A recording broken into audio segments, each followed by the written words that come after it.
Fala pessoal, sejam muito bem-vindos mais uma vez aqui ao nosso canal, sempre trazendo conteúdos diários para vocês sobre o Flamengo. Então, nesse domingão, dia 16 de junho de 2024, estamos trazendo aí o pós-jogo aí. Mídia esportiva aí analisou aí o duelo aí de Atlético Paranaense 1 aí, Flamengo 1, com bastante polêmica nesse jogo. Eles com o Ricardinho, com o Negão, gente boa demais, com todo mundo ligado, Tatola, com o perrengue. É o seguinte, ó, gol agora aqui, 1-0. Atlético Paranaense e Flamengo, ó, o Fernandinho fez, né? É isso, né? De pênalti, não é? Pênalti, Neto. É bloqueio do Davi Luiz com o braço aberto. Aí, ó, Fernandinho vai. Que jogadorzaço, hein? Meu Deus. Aí ele faz o primeiro gol, batendo o pênalti. Aí o Flamengo, isso aos 47 do segundo tempo, o gol do Atlético Paranaense. Aí aos 48, aí vem o gol do Everton Araújo, né, que empata o jogo, uma cabeçada, ele abaixa a cabeça e o Zé Ruela, que está do lado, não vai na bola, e aí ele faz o gol de empate. Dá uma olhada só. Ele abaixa para fazer o gol e o Oreiudo não vai na bola, que é uma coisa impressionante, e aí empata o jogo. Neto, Anderson Daron captou o jogo. Jogo quente, Cuca expulso, Cuquinha expulso. E seguraram o Everton. Súmula do Anderson Daron que tá carregada. Tive acesso aqui à súmula, tá carregado. O jogo foi quente lá, viu? Vamos agora à Vitória Internacional, certo? No primeiro... Né, teve aí a dúvida, a checagem, mas ele estava em posição irregular, espaço ali, né, milimétrico, só o VAR mesmo, né? E o Atlético nessa jogada aí chega ao seu primeiro gol, né? Que é um lance, aquela polêmica de sempre. A bola bate realmente na mão do Davi Luiz. Eu, particularmente, acho que ia ser muito difícil. O cara, né, é muito rápido o lance, o espaço é muito curto. O jogador do Atlético Paranaense, para mim, ele finaliza já até com intenção de chutar no braço do adversário, né? E aí vai pro VAR, a câmera ali entra, mostra ali a bola pegando na mão, é a regra. Eu discordo um pouco, né, porque o árbitro estava pertinho e não deu. Então a interpretação dele, para ele, não foi pênalti. Aí vai para o VAR, é um lance interpretativo, né? Mas pênalti, o Fernandinho bate muito bem, faz o gol, e aí vem a polêmica, porque o Flamengo, quando empata, é nos acréscimos. E o pessoal do Atlético Paranaense reclamou muito, né, do tempo de acréscimo. Não estava reclamando quando estava 0-0, né? Até aí tudo bem, mas é aquela coisa, né? O choro, é a reclamação, mas o Flamengo chegou ao empate com um garoto que vem do banco, que entra no segundo tempo, o Everton, né, e faz o gol de empate. O Flamengo já tinha tido numa bola parada também o Pedro cabeceando, e poderia ter saído o gol de empate. Jogo muito equilibrado, o comando do jogo ele oscilou muito, hora o Atlético estava melhor, hora o Flamengo estava melhor. Acho que é um resultado justo o empate, pelo que aconteceu no jogo. O que me chamou a atenção é que o Flamengo, com todos os desfalques, a gente está falando assim, é o melhor elenco. Tudo bem, para quando você perde 2, 3, 4 jogadores, mas 10 jogadores, 9, 10 jogadores, faz muita falta, né? Se a gente estava falando que o Corinthians estava aí com 14 jogadores, eu fiz uma contagem, o Flamengo tinha 13 jogadores da base à disposição nesse jogo ali. Inclusive um que entra, faz o gol de empate, que momentaneamente coloca o Flamengo na liderança do campeonato. O gol ele é polêmico e o Atlético Paranaense reclamou bastante, Bubu, porque o Daronco ele deu 8 minutos de acréscimo, o gol sai com 8h30. Conversei com a Renata Ruel sobre isso. A Renata, ela até uma crítica aos jogos ou aos trabalhos recentes ali do Daronco. Vamos ver aí os números da partida, tá? Então a gente vê que foi um equilíbrio ali na posse de bola, finalizações aí o Furacão teve vantagem, mas o Flamengo com mais finalizações certas, as grandes chances ali, um equilíbrio também. Ações na área do rival e o Flamengo mais, né? 24 contra 15 e escanteios 9. E aí foram com 2 escanteios no final do jogo, como o Zinho falava, que o Flamengo levou muito perigo. Primeiro o Pedro fez uma grande defesa, como a gente viu, e depois fez o gol ali já nos acréscimos dos acréscimos. A Renata Ruel entende que os acréscimos foram dentro daquilo que o jogo de fato pediu. Que o Atlético Paranaense, inclusive, como o Zinho falava, enrolou o jogo quando ele tinha a vantagem. Diante disso, do VAR, os acréscimos foram necessários. E aí é quando sai o gol do Flamengo. Você citou a Renata, né? Com razão, né? O Simon tem uma frase que ele fala muito, né? Árbitro nunca se consagra nos acréscimos, né? Só se complica. Então, se o árbitro dá 8 minutos não obrigatoriamente ele tem que terminar o jogo em 8 minutos. Se acontece alguma outra coisa durante os acréscimos, ele pode dar mais 1 minuto, pode dar um pouco mais.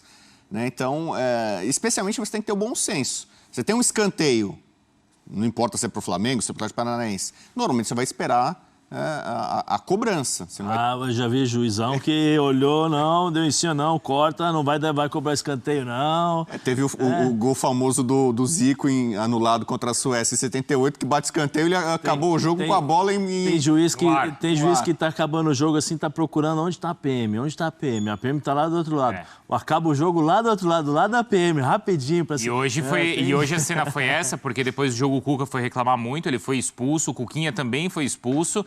O Atlético Paranaense não permitiu que os seus jogadores passassem na zona mista para entrevista coletiva e o André Mazzucco, que é o diretor de futebol do clube, deu ali uma forte entrevista falando contra a arbitragem, Zé.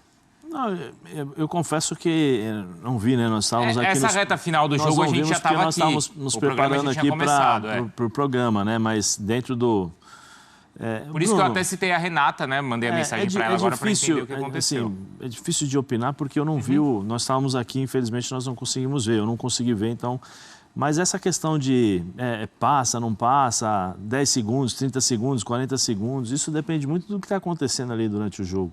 E tem árbitro que apita antes, tem árbitro que apita 10 segundos antes do tempo, tem árbitro que apita 15 segundos, 30 segundos antes, ou até às vezes 40 ou quase 1 minuto, porque o jogo está ali e ele não quer se complicar. Tem muito disso, eu não sei. Ele falou, não, acrescenta, talvez uma bola, um escanteio ou uma falta que demorou para ser cobrada, alguma coisa assim, né? Zinho, sobre... Zé, Fala, Zinho. Não, só para... nesse período... Houve substituições também. Então você acrescenta, para segurar né? o jogo, para prender o jogo, entendeu? Assim, a reclamação, é claro, quem sofre, é claro que sempre vai ter a discussão. Como o Flamengo também, na hora do pênalti, houve muita reclamação, houve o protesto. Achou que o Davi Luiz não estava com... A ação dele não foi para impedir a bola, foi um movimento natural, ele tenta girar... como eu falei, o lance foi muito rápido. Eu, particularmente, acho que esse tipo de pênalti tem que deixar para o árbitro dentro de campo. Não ia acontecer nada. O chute do jogador do Atlético Paranaense não ia acontecer nada. Para mim, o cara até força a jogada. Ele chuta, assim, até para tentar forçar que pegue no braço. Até me parece meio intencional. Mas houve reclamação também. Então... muitos escanteios, muita morosidade para bater uma bola. Então acaba que eu não gostei da arbitragem também, não. Eu fiquei muito concentrado nesse jogo. Achei confusa, em alguns momentos tendenciosa, né? Inversão de jogada, escanteio para um lado não dava, falta para um lado, para o outro lado já não dava. Então, assim, muito sujeito à pressão do que o estádio se manifesta. E lá não é fácil a arena. A acústica, a pressão, a cobrança, fica bem em cima mesmo. Não gostei. Eu achei a arbitragem um pouco até frouxa em algum momento do jogo. Mesmo o Daronco, que é um cara experiente, normalmente você imagina que o experiente não vai sentir esse ambiente. É isso, Zinho? Sim. Lances muito simples, né? Muito simples. No próprio primeiro tempo teve uma bola ali que o atleta do Flamengo ele é solado, a bola vai para escanteio e dá tiro de meta, aí a reclamação dá cartão, aí já do lado do Atlético Paranaense puxa um contra-ataque, recebe uma falta, vai uma pressão em cima e já não dá falta. Achei um pouco, como eu falei, sem essa personalidade para... E aí gera isso. Os atletas, a comissão técnica, ele dentro do campo, né, nós fomos jogadores, a gente sente quando o cara não está com a convicção e toda a pressão que está em cima dele ele aceita. Então acontece com o Atlético Paranaense realmente. Foi para cima, reclamou, passou 30 segundos, reclamou, houve as expulsões e houve essa colocação da direção do Atlético Paranaense, não deixando dar entrevista, revoltadíssimo, porque a vitória daria liderança para o Atlético Paranaense. Exato. E aí a gente está vendo que no final do jogo, o time que quer ter essa vantagem também não pode deixar 2 jogadas aéreas assim, não é, Bubu? E perder, né? Perder, porque era natural que o Flamengo fosse para cima, fazer uma bafa, estava perdendo o jogo nos minutos finais. Também é mais ou menos natural o Atlético dar uma encolhida para segurar, defender o resultado. Só que foram 2 lances em que o Flamengo venceu por cima, né? Esse duelo aéreo, né? Então, a bola parada, claro, é uma arma importante, mas, digamos, é uma bola cantada, né? Se você está bem posicionado armadinho, né, você consegue tentar evitar, né? Tem técnico que lamenta, né? Tomamos um gol de bola parada, né? Como se não valesse, né? Como se fosse uma falha, né? Uma deficiência. Então, algo que o Cuca tem que também dar uma olhada, né? Essa bola parada defensiva já poderia ter tomado o empate no lance anterior, né? Sim. Não fosse um milagre do goleiro. E eu entendo não a razão da reclamação do Atlético, mas a lamentação porque é um confronto direto.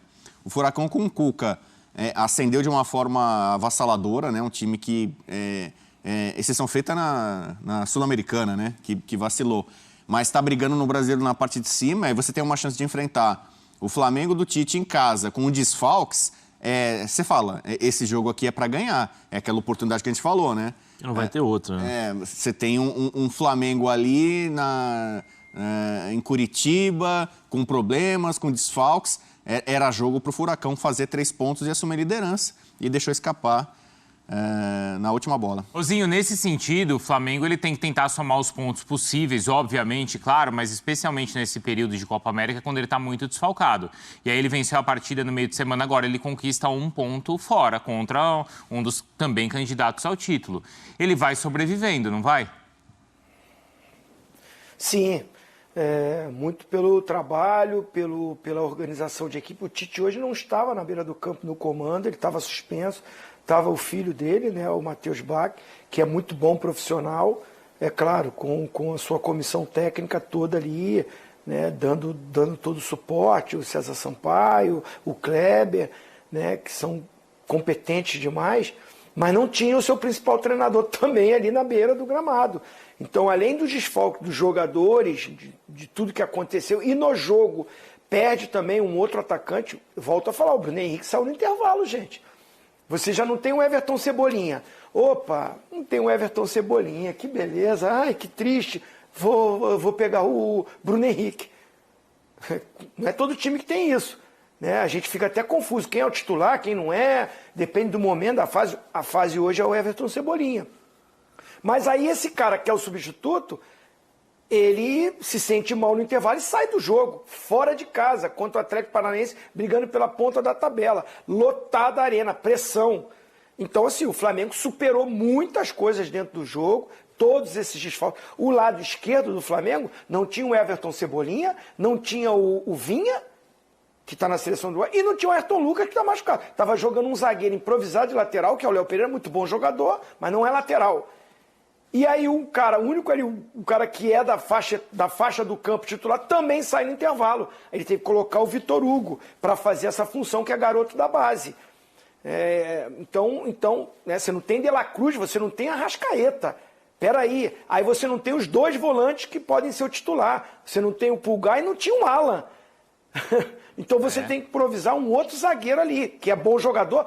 Ou seja, é um caminhão de dificuldade e problemas que muito time não conseguiria superar. E o Flamengo foi lá e jogou de igual para igual. Em alguns momentos do jogo, para mim, jogou melhor do que o Atlético Paranaense. E olha, se tivesse vencido o jogo, não seria uma injustiça não, como o Atlético Paranaense também. Né? Eu falei que o resultado foi justo porque oscilou esse domínio do jogo. Mas o Flamengo, com todos os problemas, o resultado foi maravilhoso, espetacular. Ele, por causa dos desfalques, ele até mudou a formação ali, principalmente do ataque, porque ele parece que tinha encontrado o time ideal com 4 jogadores no meio de campo.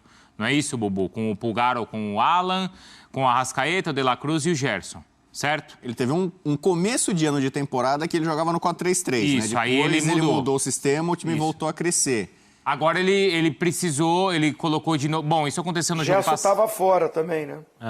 E agora, desde o jogo passado, por causa também de uma contusão, ele colocou o Luiz Araújo, que foi decisivo na última partida. E hoje ele começou com o Luiz Araújo, com o Pedro e com o Bruno Henrique. Foi a forma que deu certo contra o Grêmio no jogo anterior, né? O Gerson estava jogando bem aberto na direita, mas pela necessidade acabou trazendo para o meio campo e botou o Luiz Araújo, que fez por merecer, de acordo com o que ele fez no Maracanã na rodada anterior.